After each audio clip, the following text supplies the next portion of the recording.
Spectre, the new 007 movie directed by Sam Mendes. It stars Daniel Craig, Christoph Waltz, and Léa Seydoux. So in this movie, Bond recovers a message which leads him on the hunt to discover this secret organization. Meanwhile, the agency he works for is trying to update to a more electronic surveillance age with like drones and computers and stuff, and they feel the new 007 program is outdated.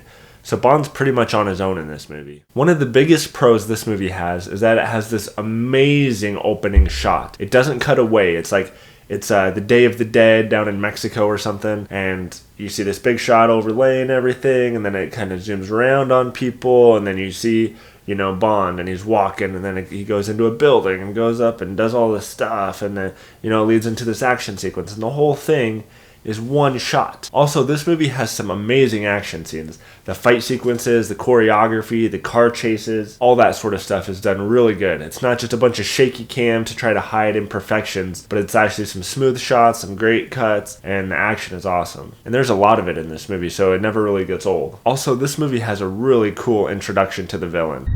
You came across me so many times, yet you never saw me. What took you so long? Now, as far as the cons go, there were a few. First of all, the title sequence to this movie. We all know Bond movies are kind of known for their weird title sequences and artsiness of them, but this one was just kind of creepy. It kind of reminded me of... yeah. You'll know what I mean when you see it. Also, even though I really liked the introduction to the villain in this movie, I feel the villain was actually the weakest part of the movie. I feel like they were really stretching in this movie to give the villain his motives to be against Bond. It was me, James, the author of all your pain.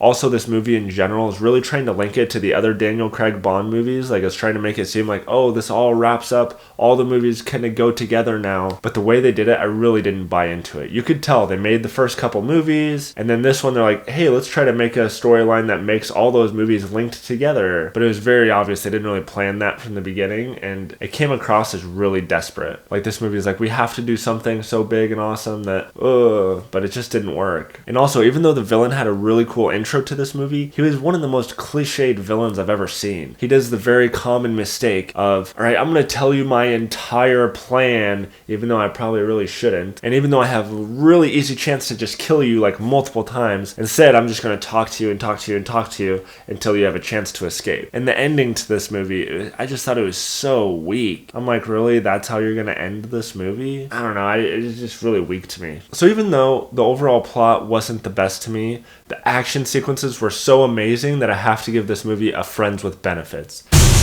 You're really going to enjoy your time with it. Alright guys, and if you're new to this channel, please subscribe. And if you still don't understand my movie rating system, please check out my movie rating video. Also, Star Wars is still coming up. They just released a new trailer recently. If you want to see my theories on the new Star Wars movie, please check out my video on that as well. And stick around after this for some more movie reviews if you can handle it. Go!